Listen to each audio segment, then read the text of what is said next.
我们刚刚逛完了1、2、3号坑，现在我们去看一下兵器展，还有其他的这些文物区。现在就没讲解了，我们自己去看一下。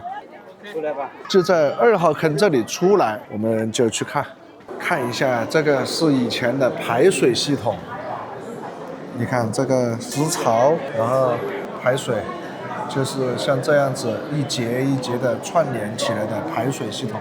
城门外的就这种，那个时候城市里面都有地下排水系统的。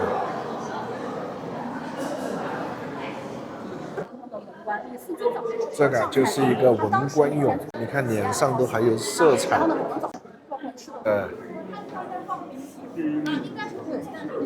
高级铠甲的军利俑，也就是刚刚在2号坑里面看到的那个。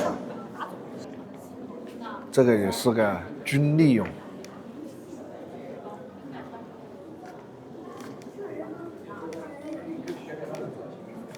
铠甲俑残片，它里面都是中空的。这个是2号坑出土的，你看这些马全都是嘴巴张开的，感觉就在马在嘶鸣，随时都有冲出去作战的这种精神面貌。这马的排气孔，烧制的时候的排气孔。哇，这马跟真马一模一样大。还记得在故宫的时候看到的这些吗？看汉唐的时候，这些陶俑都很小，这个只有秦始皇兵马俑的时候是1比1复刻的这种。你看中间的那一个还有颜色，感觉也像是粉色。看一下兵马俑以前的这种彩绘颜色，你看颜色多鲜艳。哇，你说要是兵马俑现在1、2号坑的所有出土的兵马俑还是这种颜色的话，那天呐，简直就是太震撼了，真的太震撼了。你看有多少种颜色，粉色、黄色、紫色、红色、蓝色、褐色、白色、红色、绿色、白色。你看这就是以前真实的一个残片，这个就是红色你看这个就是绿面的贵色俑，它的脸是绿色的，这个绿面贵色俑非常出名哦。所以说刚刚导游也讲了嘛，这种高级铠甲军利俑出土的很多，所以说它只能算是一个高级将军这个也有颜色，这个颜色还没全部脱落。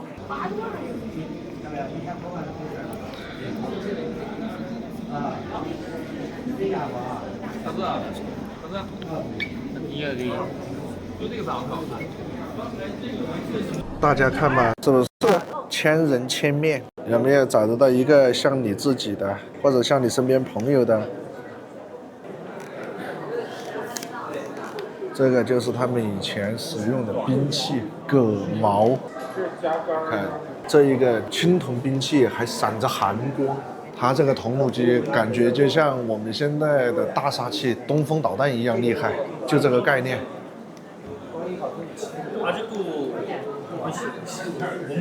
青铜长剑。발굴한 건 줄 알았는데. 발굴한 게 아니야? 발굴한 게 아닌데? 발굴한 거예요. 都还这 근데 么闪 아직도 亮。 칼날이 날카롭대요. 와.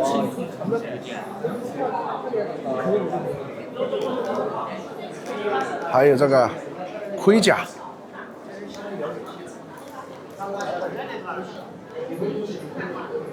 哇！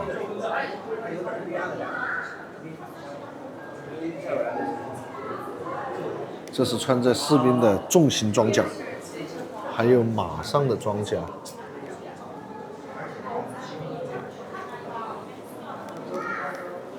哇，这些东西都看着太厉害了。这里还有一个铜的鹤在吃一个鱼，你看它的喙上面还叼了一个鱼，正在进食的感觉。这边都是青铜鹤，哇，还是很大的哦，天鹅、鸿雁、青铜鹤，哇，这些东西确实很震撼，拍是拍不出来这种感觉的。你们有时间和机会一定要到这里来亲自看一看。我们现在准备去骊山园去看一下铜车马坑，不知道今天你们大家看过瘾没有？如果没有过瘾的话，就自己来。啊，也只有通过你现场的眼睛肉眼可见，才能更震撼。我们现在从这个门口出来了啊，这门票120包含了这个兵马俑和骊山园的。骊山园主要是去看一下铜车马，走，跟着我的镜头，我们再一起去探索探索。你看，现在这个就叫秦始皇帝陵博物院，以前叫兵马俑博物馆。它这个是陵墓，博物馆那边是博物馆，它是2个景点。现在就是叫秦始皇帝陵博物院，它就是1个景点。那边是兵马俑博物馆，对，这个是骊山园，是它的陵墓。这边是有2辆马车，以前2辆马车在那边，就疫情之后搬过来的。因为那边人太多了，都挤一起不方便。铜车马它本来就是在这边发现的啊，我们眼前看到那个就是它的主陵墓，我们等会儿都会看到。咱把身份证拿出来，我们再刷一次身份证，就进入参观区了。骊山园都要坐这种电瓶车，因为它来回有5公里，它就不像兵马俑这么近。秦始皇陵是世界上规模最大、结构最奇特、内涵最丰富的帝王陵墓之一，充分表现了2000多年前中国古代劳动人民的艺术才能，是中华民族的骄傲和宝贵财富。9901陪葬坑，就99年发现的第1个陪葬坑，所以说就叫9901陪葬坑。我们先大概了解一下它的主人，因为咱那边可能已经听过了，这边我给咱简单的介绍一下。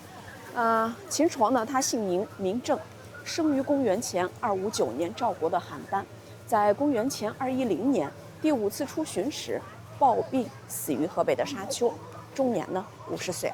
他是13岁继位，22岁加冕就亲政，39岁呢是统一6国，50岁暴病死于河北的沙丘。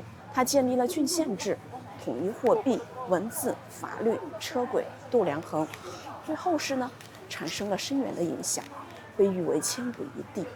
秦始皇认为自己呢是功过3皇，德超5帝，所以取名为皇帝。从此呢，皇帝代替国王的称号，成为历代君主的称谓。又因为他是秦朝的第1位皇帝，所以称之为始皇帝。来，咱们里面走参观。我们先看坑，然后完了之后我们再看百戏俑。来，走这里，就前面这个角度就可以啊。我们看一下，这是一个有东西长，就是有个斜坡门道，然后呢，总共有800多平，2条承重墙把它分成了3个过洞，总共出土有百戏俑有30多件啊。这个你看黑色的焚烧痕迹，就是考古者认为它跟我们兵马俑1、2、3号坑那个黑色焚烧痕迹，基本上就是一个时期所留下的黑色焚烧痕迹。坑道我们看完之后，我们过来看一下兵马俑。整个30多件百戏俑呢，它是在一个木椁中。这个我们与1号坑不同的，它就是铺的是木地板，你看，就是条状的木地板，不像兵马俑你看的它铺的是地板砖，这就我们现在铺那个地板砖跟木地板是一个道理啊。它就其实越接近主陵墓，级别就越高。它这个也是烧的这么长的砖。对，这个不是砖，这个是木椁中，就是木地板。整个所有的百戏俑，它就是在木椁中啊，这木板镶嵌而成的。它也是一个深5米的，就是土木结构的地下坑道。来，咱们走这里，我们看百戏俑。百戏俑呢，总共是分2种，一种呢是技巧型，一种是力量型。你看哪种是技巧型，哪种是力量型，应该能看到啊。比较代表性的，你看，我们看第1件，这是属于技巧型啊，头部缺失，身材做直立状，双手交叉于腹前，然后是上身赤裸，下身穿短裙，身上没有发达的肌肉，但圆润光滑饱满啊，脚上呢有透皮见骨的感觉，就是刻画的比较逼真，这个属于技巧型的。这一件呢就属于力量型的，你看头部缺失，但身材壮硕魁梧，虽然是坐着的，但残存的坐高仍有141.5厘米，这个属于力量型的。来，过来了之后，我们走这里，我们看一下这一件。这个呢也属于技巧型，你看从前面看，她穿的是裙子，然后从后面看，你看她穿的是裤子啊，这就我们现在女士穿那个裙裤是一个道理。那2300多年前，我们的秦人已经穿裙裤了啊，这个也属于一种技巧型的。百戏俑呢，它就是包括今天的曲艺、杂技、摔跤、歌舞，这就是皇帝的宫廷生活在另外一个世界的一个再现，把皇帝当年那个宫廷的生活全部展现了到了另外一个世界。来，我们看一下这一件，我们看这个也属于技巧型的，你看一手举起，一手叉腰，它应该是在举鼎啊。你像秦武王嬴荡，他是举鼎砸坏了脚骨，不治身亡；楚霸王项羽也是举鼎收获了一批小迷弟。第二件，我们双手交叉于腹前，这一件呢就属于技巧型的，跟我们刚才看的第一件是一样的啊。我们再看最后这一件，这个它也是身材壮硕、魁梧，你看手上的劲儿。线条刻画的比较逼真，它应该是圆杆，上面有一根。你像那种的，就技巧型的，应该就在上面跳舞，跟我们现在的钢管舞基本上差不多。钢管舞。对，秦始皇他是13岁继位不久后就开始给自己修建陵墓，直到50岁死呢，整个陵园还没有竣工。整个陵园呢修了38年，快40年之久。最多的时候呢，动用的人力呢达到了72万之多，也就是说，修陵的时长比埃及的金字塔还要长达8年，动用的人力呢是它的8倍之多。我们看这个是差一只脚，一手举起来，它应该是圆杆，应该是旋盘，上面有一根棍儿。应该上面有一个盘子，就发展到今天呢，我们今天那个东北的2人转，基本上差不多，那个转手帕的那个2人转那个表演节目的差不多。这是东西两边各有一条斜坡门道。哦，东西两边都有斜坡门道。你看这边有一条，那边也有一条斜坡门道。其实百戏俑它也有颜色啊。就是有红色、粉色、蓝色、绿色、白色、紫色、黑色。这边我们看不到颜色，因为它已经脱落掉了。我们看到那个，它刚才在兵马俑，你应该看到那个图片，有颜色5颜6色的。除了它那个紫色之外，其他的颜色都是从花花草草或者动植物身上矿物质里面提炼出来的天然的颜色。这个是它当时可以说表演节目的一些道具。还有那个陶盆儿，这个陶盆也是在这里面出土的吗？也是在这边发现的，在这边出土的，这是修复出来的。咱们看的1、2、3号坑，那就是它的军事区啊，守护它陵墓的。越接近主陵墓，越接近当时那个生活。当年其实它也分区，分军事区、生活区、娱乐区。你在兵马俑看的就是军事区，这边我们看的百戏俑就是娱乐区。咱们现在坐车去那个通车马，2辆马车，史上最值钱、最昂贵的皇家车辆。我们现在去看，去了解。多媒体全方位展示铜车马的每一个细节，观众可以多角度欣赏秦始皇銮驾的风采。我们这一带呢，就属于龙腰部分。人家说是800里秦川，东至潼关，西至宝鸡，我们属于关中平原，指的就我们这一带。再往前走，我们可以看到骊山最高峰烽火台，基本上就在那个位置。烽火台今天是看不到，天晴完全可以看到，很清晰，就在那个位置。相传当年周幽王烽火戏诸侯，褒姒笑失天下的故事就发生在骊山顶上。周幽王为了博得他那个爱妃褒姒一笑，点燃烽火戏弄诸侯，最后是犬戎人真的打了过来，再点燃烽火，没人来营救，最后是西周灭亡。烽火呢是古代传递信息最快的一种方式，烽火台呢是古代的一个军事装置。人都说是咱们中国呢是个礼仪之邦，然而当年秦始皇出巡的时候，那个巡游的车队有981乘车，前车是猛虎皮开道，后车呢是玄豹尾扬威，前呼后拥，浩浩荡荡，车队如云。皇帝呢坐在6马戏驾的金银车上，其余呢为4马戏驾。当这一切呢被项羽看到后，他产生了取而代之的想法。当这一切呢被刘邦看到后，他由衷的感叹：大丈夫该如是也。然后我们这边就是2辆马车，会看到以前就是一直是一辆真品，一直是一辆复制的。这是50周年纪念展，2辆这边都是真品。2辆都是真品， 2辆都可以看到。这个车马坑修了多久了？这是专家拉回北京修了8年才拉了回来。这个呢，本来是在秦始皇陵墓旁边20米处发现的，但是那边离那个主陵太近，无法原址建馆，然后所以说就在这边建了个馆。秦陵彩绘铜车马啊，青铜展厅。来，咱们往里走。我们这边看一个平面图啊，它沙盘模型，看一个平面图。来这边看一下，了解一下。来，我们看一下，你看一下这个呢，那个就是骊山，看到没？然后这个高一点的这个是9层高塔，它那个封土堆下面是一个9层高塔，专门是归灵魂登高望远的啊。它当年的总建筑面积是56.26平方公里，相当于今天的2个澳门行政区那么大，相当于今天的78个故宫那么大。来，完了之后，我们看一下，这是马车挖出来的那个一个图片，我们就是全部打包拉回北京，修了8年才拉了回来。这是当时挖的一个图片，我们看一下，了解一下。来，再往里走，我们去看实物啊。这我们马上就能看到，这2辆马车呢，是我国目前发现的，就是形体最大、结构最复杂、家具最完整、制作最精美的青铜车马，被誉为是青铜之冠。这个你看，它就是缩小1/2的比例做成的，是秦代做的时候，它就缩小了1/2的比例啊。这是供皇帝灵魂享用的。这里面就一共出土了2套车马，就是这2辆马车，1号车、2号车。他那个时候是架4还是架6？不是天子架6。天子架6之说，但是天子架6那个6马系架的金银车还没有找到。哦，这个就是专家。《史记》有记载嘛？史书有记载架6。对，天子架6，说是那个6马系架的车在河南洛阳发现有遗址，可能就是他6马系架的金银车不在他的陪葬坑里面，可能在秦皇陵地宫里面，但是地宫对地宫里面，但是这都是最后的一种说法啊。来，我们先看1号车，完了之后再看2号车。我们看，根据古代立势为高，坐势为安的原则，1号车你看的驾车又是立着的，2号车的驾车是坐着的，立势为高，所以说1号车被称之为是立车，也被称之为是高车。2号车呢被称之为是安车。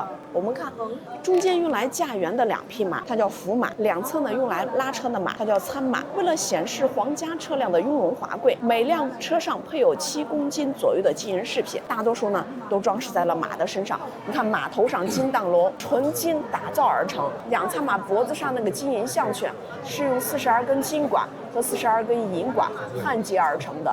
右参马头上高22厘米的桧形鹰略，看到没？桧形鹰略那个叫道，皇帝车舆的标志，考古史上首次发现的，好比今天的奔驰、宝马是一个道理。皇家车辆的车标。哦，车标。对，我们往侧面走，我们看车棚盖呈圆形，古人以为天是圆的车厢呢呈横向长方形，古人以为地是方的，这就象征着天圆地方。你看车轮上有30根辐条，古人以30天为1个月。车棚盖上呢有24根，象征着1年有24个节气。驾车御手头戴双卷尾鹤冠，类似于兵马俑坑中出土的最高级别的高级军力俑，面部表情恭敬，有一点点优越感，因为他是皇家车辆的车夫，驾车御手。因为1号车好比现在的警车是开道车一个道理，你看有箭竹，然后有青铜盾牌，盾牌等会儿我们上面可以看到，你看他身上背的有剑啊，这个剑呢，它虽在地底下埋藏2000多年，说出土时仍然说是锋利无比，光亮如新，那是什么原因呢？据 X 光照射，它的表面有一层致密的铬盐氧化层。那就说明它的表面是经那个铬盐氧化技术处理过的。来，完了之后我们看2号车。2号车前面马都是一样的，我们从侧面看，我们看驾车御手，坐势为安，所以这个车呢被称之为是安车。这个车呢分前后2室，前室较小，供御手乘坐；后室宽大，供主人乘坐。此车呢有3窗1门，两边各有一个窗，前面有一个窗，后面一个门，门窗是开之则凉，闭之则温，所以这个车呢也叫温凉车。这是咱们中国最早的空调车啊！你看那个车窗上面都有棱形的那个小方块，然后呢花纹从里面可以看到外面，但是你从外面看不到里面，这个私密性比较好。车棚盖就是专家就是修复的时候，它已经碎成了188个碎片。专家修复的时候发现它是整体铸造的，最薄的地方呢只有0.1厘米。稍往后走一点，你可以看到车身上的那个花纹。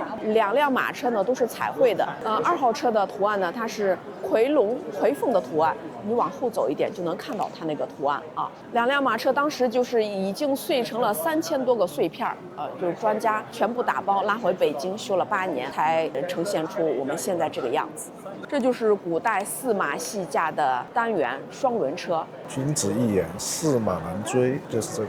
1号车它是重1061公斤，2号车重1241公斤，这都是纯青铜打造的啊。一般就是回家送人的话，就送1号车。1号车好比现在的警车、开道车是一个道理。你像送给普京总统的就是1号车，自己家摆的话摆2号车，2号车叫安车，象征平平安安，是供主人乘坐的车。送人的话送1号车，象征步步登高；自己家摆的话摆2号车，叫安车，象征平平安安。恭送夫妇有心人，经过文物工作者近8年的艰辛努力，修复工作圆满完成。2升大型彩绘铜车马，再次呈现了2000多年前的瑰丽风姿。研究表明，2升铜车马的尺寸约相当于真实车马1/2。那行，我们就继续往上走，上面就是把它所有的零部件都是拆开细化，我们都可以看得比较清楚。这个就是驾车御手，头戴双卷尾鹤冠。你看那个冠帽，它是叫鹤冠，为啥叫尾鹤冠？鹤呢是一种善斗的小鸟，战斗不死呢是生命不止，所以说将军把鹤那个精神就比作它啊。这个就是刚刚那个2号车跪着的那一个。跪着，对着，这个是2号车的驾车御手。这个马呢，应该属于甘肃一带的战马、河曲马了，因为秦人的祖先甘肃天水一带养马出身的，给周天子养马的嘛。对，给周天子养马，然后这是封了他一块叫秦的封地。人家说是，秦妃子养马，马经过他的手就跟成精了一样，就是膘肥体壮啊。过来之后，你看马口中雕出了68颗牙齿，表示马呢正处于青壮期。马的鼻孔粗大，表示马的肺活量比较好。这应该就是甘肃一带战马、河曲马了。包括说是古代的800里加急，它用的就这种马，千里马、河曲马，耐力好，跑得快。它跟那个汗血宝马还不是一个品种。然后我们看一下，这就伞杆，把伞杆还原出来了。你看这个伞杆上面有卡扣，然后底下有卡槽，按锁式的卡槽，然后这个伞杆可以拿下来。好多人说是它可以，就是这个就遮风挡雨，有什么紧急情况下的话可以拿下来，可以防身用。来，我们看一下，这个是铜弩机啊，铜弩机。弩机，你像秦始皇能统一6国，可以说是先进的兵器起了一定的作用。那个弩机说是大一点的弩机呢，说是射程有800米，小一点的弩机呢，射程有80米到100米。这个就是箭头啊，3棱3面，杀伤力比较强。秦代它那个兵器尺寸大小已经有了规格了，同一类型的兵器上面那个零件都可以互换。旁边呢是放箭的盒子，你看那个花纹是不是跟我们今天女士背的那个 LV 的包包那个花纹有点相似？就是专家说 LV 的包包它的灵感就来于我们这个青铜剑盒。过来了之后，这个就是青铜盾牌，这个都是缩小的。这是在1号车，因为对它是成比例的。哦，这是在1号车上面发现的。这是1号车上发现的，就是那个青铜盾牌，就充分的说明1号车它是警车、开道车。那这个盾牌在1号车的什么位置呢？它是在1号车的前面，驾车御手前面放着。哦，驾车御手挡住人的那一块。对。过来了之后，我们看一下这2件，你看那个小方块呢，这是在2号车上发现的。你看它像啥？是不是像纸巾盒？它以前它是毛巾盒，那2个是水壶。有人说装酒的，还有人说装水的，还有人说是装润滑油的。已经2300多年了，但是那个盖儿还可以自由开合。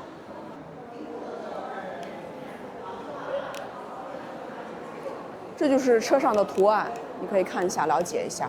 这要是不生锈的话，刚做出来真的好漂亮。对，就像兵马俑，那1号坑如果说全部彩绘没掉，那现在真的太震撼了。对，过来之后，来我们看一下这3根棍儿，你看。这个叫带尖儿的叫侧，那个叫鞭，圆头的叫鞭。不是有一个成语叫策马扬鞭悬崖勒马，它就源自于这里了啊。马不听话了，用带尖儿的刺一下它，然后用鞭子抽一下。这个叫道。那个是对，那个叫道。这个是马脚子衔标啊，就含在马嘴里的，掌握马那个方向。2根绳牵出来，就掌握马那个方向。就是开始那个马头上的顶着的那个。对对对，咱们1号坑那个兵马俑1号坑是打井时意外发现的，2号坑、3号坑，包括这边都是那个洛阳铲，包括我们看的那个铜车马都是那个洛阳铲探测出来的。这是成为一个中子形啊，分为前世、中世和后世。你去看，这总共出土有文官俑有12件，有4件御手俑。你看2手扶起来的就是御手俑，然后两边是袖手俑啊，8件袖手俑。我们看一下这边，你看文官俑呢，不像我们看的1、2号、3号坑的那边，他士兵他就是霸气外露的那种，这个就是基本上都是眉清目秀、表情幽默的这种，这就是我们今天可以说是公务员的一个形象。你说手势怎么样？这是驾车御手。哦，驾车的，对，驾车御手都属于文官，就是相当于司机和秘书嘛。对，智囊团的那种。然后这个叫削，削就是我们今天的小刀。古代不像我们现在有笔墨纸砚，就可以拿来写字。古代呢都是在竹简上写，写错了怎么办？刀子把它刮一下，然后刀子钝了不快了怎么办？在磨刀石上磨一下啊，是有个成语叫做砥砺前行，其实就来自于这里啊。砥砺前行。对，这个有24具真马骨，全是马骨头。而且这个它是真马陪葬，你在兵马俑看到那个它都是陶的，是陶马。这边呢它是真马，你看这边这个是有颜色啊，颜色没有脱落。看这边有一个孔，它加的是竹简，跟我们今天的就是我们的公务员加的那公文包是一个道理。有领结，然后跟我们打的那个领带基本上是一样的。了解一下，这就是我们当时的公务员的一个形象。秦始皇的前辈呢，他是废60支余烈，统一了6国，为啥就20而亡了呢？哪方面出了问题？大家都知道呢，秦始皇的一生都没有立后，没有立皇后，那肯定没有立太子了。秦始皇暴病死于河北的沙丘之后，赵高为了便于自己的控制，祸同李斯，篡改遗旨，本来是传位于大儿子扶苏，最后传于小儿子胡亥。胡亥是名不正言不顺，为了巩固自己的地位，杀死了30多位兄弟姐妹。哪方面出了问题？传承方面出了问题。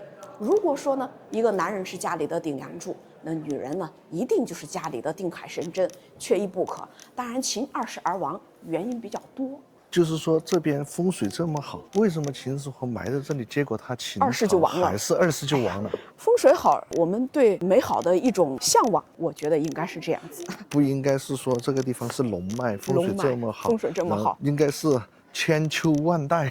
对，他也想让自己的皇位传至千秋万代。咱们把咱们那个2维码打开，我们再刷一次就出去了。刚刚导游已经讲解完了，现在我们一个人在骊山园的这个陵墓区里面，大家认不认识这几个字？认不认识？就算不认识，猜也猜得到啊！秦始皇陵，青松翠柏，这里面夏天都应该比较凉快吧？植被这么好，我们现在就打算逛完出去了。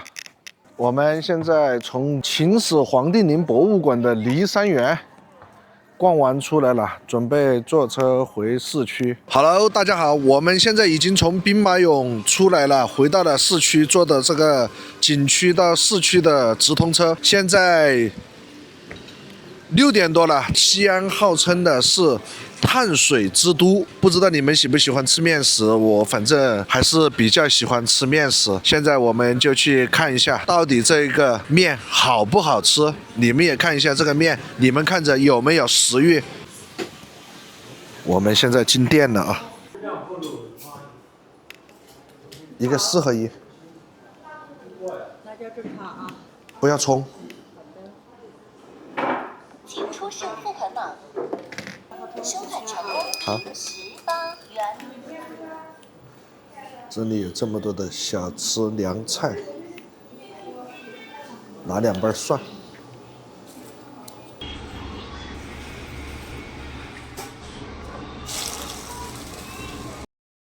先看一下这个碗有多大，比我头都大。刚刚加了肉，这是鸡蛋、韭菜，还有素菜，满满的一碗。哇，闻着都好香。先搅拌一下。哇，大家看，这头都能埋进去了，这么大一碗面，好香啊！知道为什么叫裤带面、biang biang面吗？因为这个面，你看一下这个宽度，这个宽度说跟裤带是一样宽，所以说它叫裤带面。所以说西安也是碳水之都，它这些菜和在一起，你像这个韭菜、鸡蛋，这个味道哇，哗哗哗一下就出来了。如果你喜欢吃面食的话，你看着这个面，你都自己觉得就很想吃，很好吃的感觉，一股的辣椒香。它这个辣椒应该也不辣，这边的辣椒都是用的秦椒，就是陕西这边的辣椒。它这个秦椒主要就是一个香，每一根裤带面你看都是这么长，然后都这么宽，裹满了这个调料。先尝一下，浅尝一口。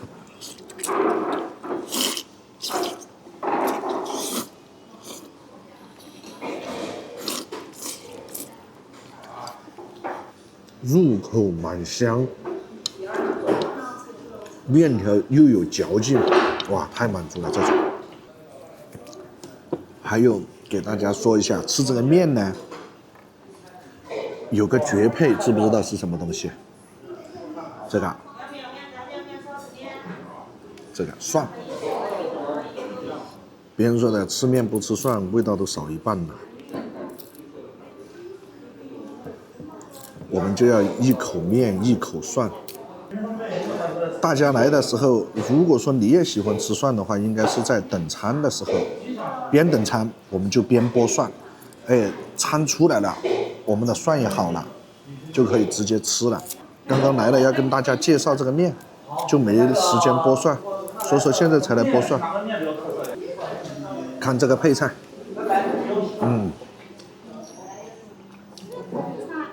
炒的也刚刚好。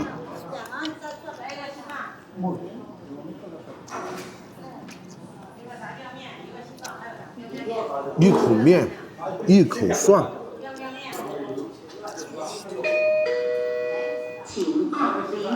爽的很。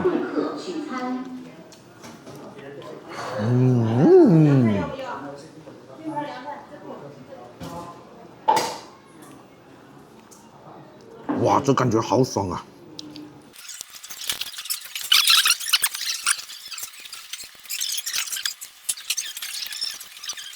最后一根面条，最后一口，好吃的真的是话都说不出来了。现在我们吃完面了，我们等一下带大家去看一个大家到这边来旅行的话可以去住的一个地方，我觉得也非常不错，那里的氛围啊、住宿环境啊也可以，大家去看一下。然后这边也很多外国朋友在这边住，我们去看一下情况怎么样。出来下雨了，快马加鞭的走吧，走。还有给大家说一下，在中国这边旅行，走到哪里其实都是很安全的，没有说什么不安全的因素啊。不管你几点钟在外面，相对来说你在中国的任何地方都还是很安全的。你看晚上，不管是有没有人，几点钟，在这些大城市，没有一点点的担心。这次西安之行太棒了，吃了美食，听了历史，最后在这青旅里面喝着啤酒，听听音乐。把这一份旅程用快乐打包。如果你也喜欢西安，就请到西安来吧。如果喜欢我的影片，请记得订阅。我们下期再见。